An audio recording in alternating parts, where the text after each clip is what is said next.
Yo, what is up, Crockxen clan members, Poke fans, and others who have some upon this video? I'm SoresanCrockxen, and today I'm going to be doing a viewer requested video by Desert100. Let's go.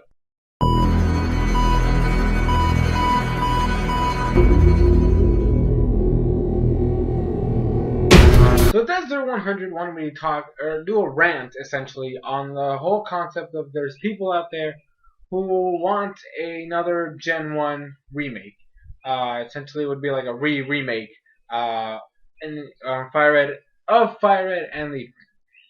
Now, I'm not gonna do a rant because I'm not totally against the idea of another remake of Gen 1. It's the timing.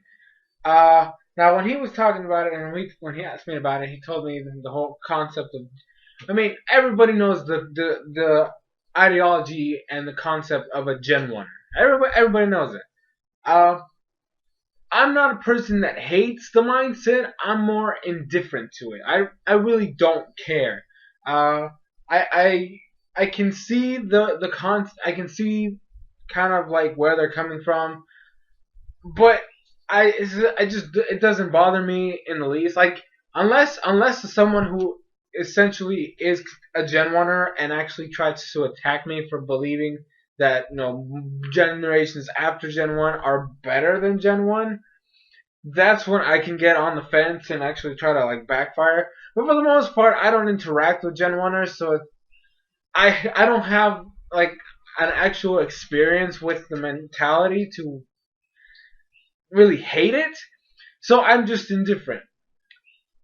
Now, the thing with me and Gen 1 remakes, because that's what they would be, because we already have remakes, so they would be remakes, is I can see them down the road. I'm one of those people that likes to see patterns, right? I like to see the patterns, which is one of the main reasons why I was completely thrown off when Gen 5 completely skipped the remake and went straight to Gen 6. It was a curveball, I'm pretty sure, to a lot of people, because many people were expecting Gen 3 remakes. Now, I'm actually one of the people that is glad that they waited to do the Gen 3 remakes until after Gen 6 was released. And that's because I personally believe Oris right now is the best looking Pokemon game. Main series Pokemon. Actually, yeah, I'm gonna say main series because I don't know if handhelds can really compare with like console graphics. But then again, we've never had a main console game, so it's not like we can really compare the two. But essentially, I think it's the best looking Pokemon game, and that's all because of the Gen 6, the X and Y engine. So that's cool. But so with one of the things that I actually like I got the strategy guide for Oris mainly for collection's sake, to be quite honest. And there's an interview in there that basically talks about the whole how the fact that X and Y and Auras were kind of made simultaneous.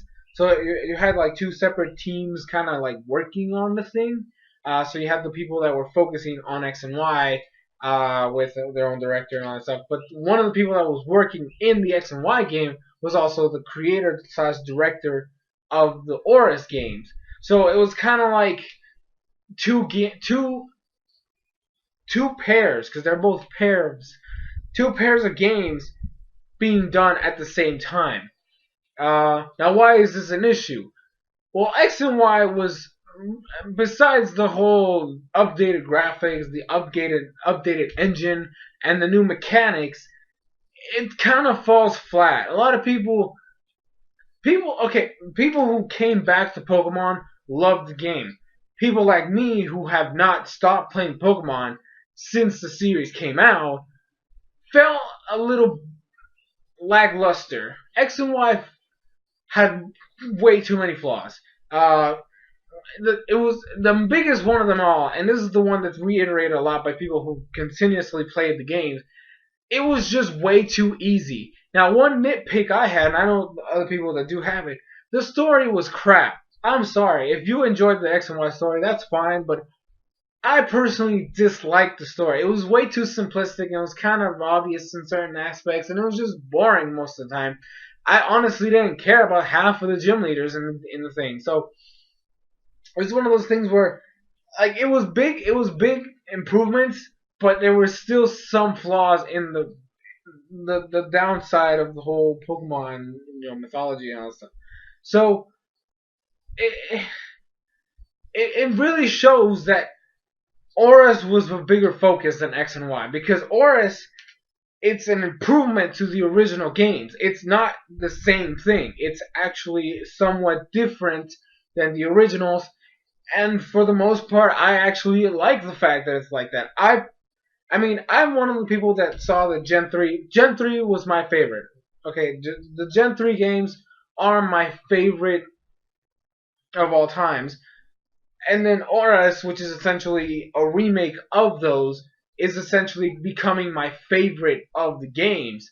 And yes, I know people would say, oh, well, Oris is technically Gen 6. Yes, but it's still a remake of a previous generation, which just goes to show you Gen 3 is still my favorite generation because it's essentially a remake of the Gen 3 games. So one of this is the biggest problem. Like I said, this is the biggest. That game is better than X and Y. It is superior in so many ways to the X and Y games. The story is better in Oris. Actually, I still say Oris looks better than X and Y, which is a thing I actually didn't expect. Uh, the Pokemon look better. It looks smoother. It runs great. It's just a much better developed game.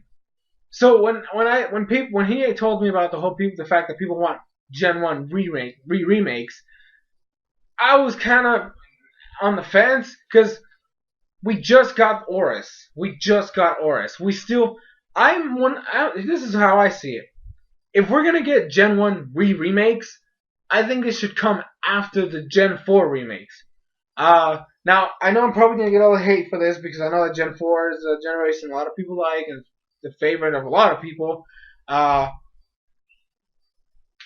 didn't like Gen 4 personally, and I'm not talking about the remakes of Gen 2. I'm strictly talking about Diamond, Pearl, and Platinum.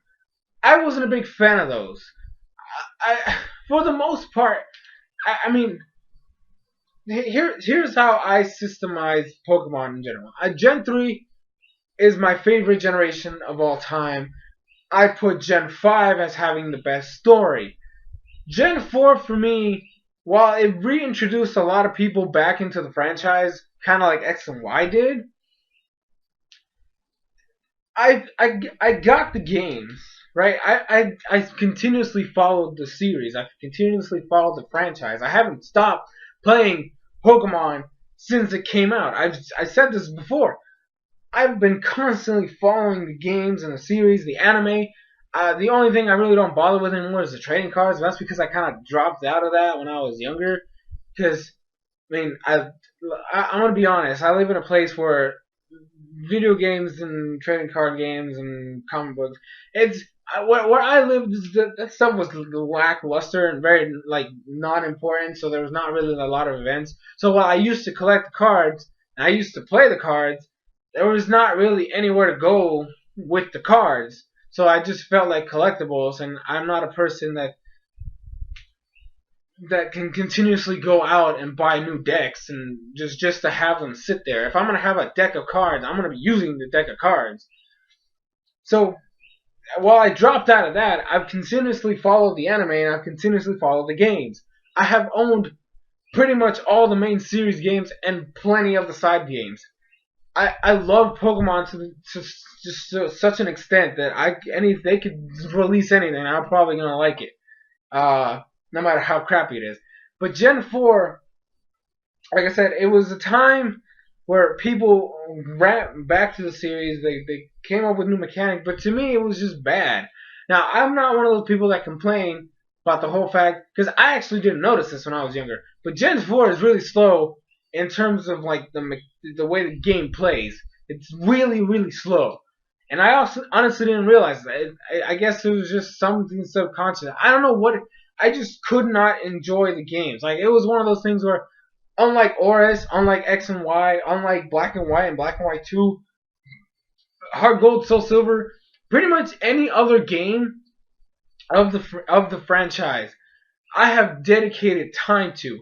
Those three games, I was one of those where I just like I went in, I beat the story, beat the gym leaders, beat the Elite Four, and then I was done. I just left it there. Every other game in the franchise, I've done more than enough. Those are the games I've played the least. And so when he told me, oh, people want Gen 1 remakes, I'm like, no, I want Gen 4 remakes because I want to like the games. Like they're in a position in my mind where I honestly hate when I have to go back to Gen 4 to do anything. It really bugs me to have to do that. I've made a walkthrough of a hack of Platinum, and yeah, I was having fun playing the game because it was for you guys, and I made it a Nuzlocke, so it was more intriguing and stuff. But it's still Gen 4, and honestly, I was lost half the time because I didn't dedicate anything to the games. So here's my vision right now. This is how I want it. We have Oris for 2 years. Don't release whatever the follow up of X and Y is next year. Don't do it. Give us Oris for the rest of obviously 2000, just the rest of December essentially. Give us all of 2015, and then announce whatever the follow up is for 2016. Like, give us the announcement in November or October of, hey, there's gonna be a new Pokemon game that's supposed to be the trifecta, the third one in the or I mean, unless you go the Black and White 2 route, which I hope you don't. I don't want an X and Y 2, please. Just give us Z or some random letter that's supposed to connect the three. But like, have that one come out 2016, round out the whole thing, and nice and dandy. Great, Zygarde being the main focus and all that jazz. And then you introduce Gen 7. Like, not the next year, okay? We don't need it. Pokemon doesn't need to be a yearly franchise, okay? We don't. Give us some side games for all intents purposes. Like in 2016, you know what you could do? Or 2015, don't announce Z or whatever. Give us a side game for, I don't know. Give us another Ranger game. I've missed. Give us a good Mystery Dungeon game. Because I mean, I don't mind Gates of Infinity, but it was bad compared to the previous one. So give us that essentially. Or I don't know, freaking Pokemon Pinball. Bring back that. Or hey, why not Pokemon Snap 2? The people have been clamoring for that for years. Wii U or 3DS, whatever one. They both have a camera. Yeah, you could come up with a new Pokemon IP for Christ's sake. Just do something that's not a main title. And then 2016 rolls around, you get Z out. Maybe the year after that, you announce some other side game or whatever. Maybe Pokemon Fighter comes out in 2017. And then you announce Gen 7 with a brand new world, a whole new just storyline, make it cool and awesome and intriguing world, and then tie in Gen 4 to that. Like, tie in both, kind of like we did with Oris. You tied in X and Y with Oris. We'll tie in Gen 7's, whatever they're called, to Diamond and Pearl remakes. And like maybe have something to do with like Arceus did something in that region, which then ties it back to the Sinnoh lore, and maybe there's a drift or something. I mean, you don't have to have Arceus be the main Pokemon, but have some kind of tie between both regions so that they can correlate, and then maybe Diamond and Pearl won't be as bad for me, and I will actually enjoy the games. And then Gen 1 remakes could come after that. I don't see them coming out anytime soon. I honestly don't want them to come out anytime soon because in my personal opinion, I need a Gen 4 remake before even a mention of a remake of Gen 1. So for you Gen 1ers out there or anybody else who just generally wants Gen 1 remakes, give it a break. Just try out other games because one of the biggest problems with this whole mentality is that you didn't try out the rest of it. And the biggest issue that I see for you guys if they make a Gen 1 remake is that it's going to be completely new. It's not going to be the exact same game you grew up with, so you're not going to get the same experience. So you're just going to be whining and bitching about it when that comes out. But anyways, Desder, I hope that this was good enough. Thank you guys so much for watching. Your thoughts and comments in the comment section below. I'm SoresanCrockxen, and I'll see you guys in future videos.